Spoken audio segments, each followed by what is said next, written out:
দেশে জনগণের সরাসরি ভোটে জনগণের কাছে দায়বদ্ধমূলক গণতান্ত্রিক সরকার প্রতিষ্ঠিত হয়েছে। বাংলাদেশের জনগণ তাদের হারানো গণতান্ত্রিক রাজনৈতিক অধিকার ফেরত পেয়েছে এবং সেই লক্ষ্যেই বর্তমান সরকার দেশের প্রতিটি সাংবিধানিক প্রতিষ্ঠানকে শক্তিশালী করতে যথাযথভাবে পদক্ষেপ গ্রহণের চেষ্টা করছে। আইন বিভাগ, শাসন বিভাগ ও বিচার বিভাগ এই তিনটির মধ্যে সমন্বয় করে দেশে ন্যায় শাসন প্রতিষ্ঠা করা গেলে নাগরিকদের গণতান্ত্রিক অধিকারের সুফল মিলবে। অন্যথায় এই সুযোগ নাগরিকদের মিলবে না। সামাজিক ভারসাম্য, সমতা এবং অধিকার নিশ্চিত করতে ন্যায় প্রতিষ্ঠা আধুনিক রাষ্ট্র ব্যবস্থার অন্যতম উপাদান, যা মূলত নৈতিকতা, আইন এবং মানুষের প্রাপ্য অধিকার প্রতিষ্ঠার একটি মৌলিক দিক। ন্যায়ের শাসন প্রতিষ্ঠায় বিচারকদের ভূমিকাই মুখ্য। এ কারণেই স্বাধীনতার ঘোষক শহীদ রাষ্ট্রপতি জিয়াউর রহমান সংবিধানের ৪র্থ সংশোধনীর মাধ্যমে হরণ করা বাংলাদেশের বিচার বিভাগের স্বাধীনতার দ্বার উন্মুক্ত করেছিলেন। কিন্তু ফ্যাসিবাদী শাসন আমলে বিচার বিভাগকে দলীয় আদালতে পরিণত করা হয়েছিল। আইনের দোহাই দিয়ে শাসন চালালেও তখন দেশের ন্যায় বিচার ছিল না। ২০২৪ সালের আগস্ট মাসে দেশের স্বাধীনতা প্রিয় মানুষ অন্ধকারের শাসন থেকে মুক্তি পায়।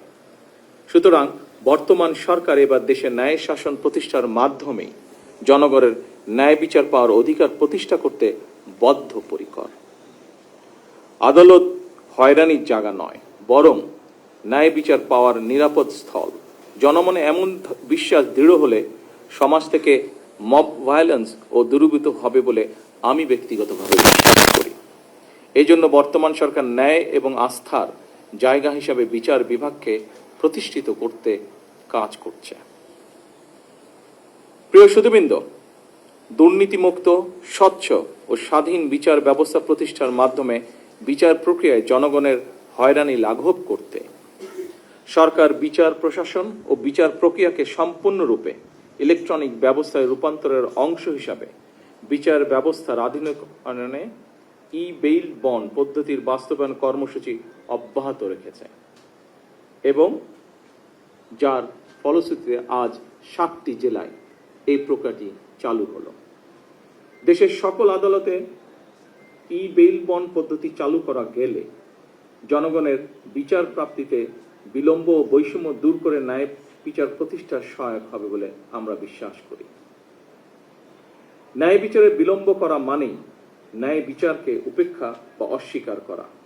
আমি আশা করি বিচার বিভাগ, কারা কর্তৃপক্ষ এবং সংশ্লিষ্ট সকল প্রতিষ্ঠান আন্তরিক উদ্যোগ নিয়ে ই-বেইল বন্ড ব্যবস্থাকে এগিয়ে নিয়ে যাবেন। আদালত থেকে জামিন পাওয়ার পর আদালতের বিভিন্ন দপ্তর ঘুরে জামিননামা হাতে পৌঁছতে কয়েকদিন সময় লাগার কারণে সংশ্লিষ্ট ব্যক্তির কারামুক্তি হতে দেরি হয়। এটি আইনের শাসন হলেও ন্যায় বিচার কিনা এ নিয়ে প্রশ্ন করার সুযোগ হয়তো রয়েছে। ফ্যাসিবাদী শাসন আমলে আমরা দেখেছি আইনের দোহাই দিয়েই এমনকি রাতের বেলা আদালত বসিয়ে ভিন্ন দল এবং মতের শত শত মানুষকে শাস্তি দেওয়া হয়েছে। সেগুলো অবশ্যই ন্যায় বিচার ছিল না, বরং আইনি বিচারে আইনের অবিচার চালানো হয়েছিল।